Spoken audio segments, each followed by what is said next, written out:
Hello everyone, welcome back to our channel. In this video, I will guide you through how to lock Instagram with Face ID on your iOS after update.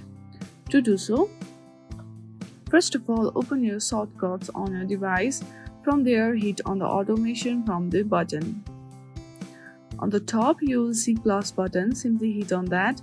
From here, search for app. Now, make sure that it is on run immediately. From the top on the app, simply hit on the choose Instagram and then hit on the done. Once you do that, hit on the next. From here, select any action for now. For now, I'm choosing start a timer. Then simply hit on the cross button and you will see add action option. From here, search for lock screen and choose it. Now simply hit on done. Now whenever your Instagram is opened, your Instagram will be locked and will be unlocked by your Face ID.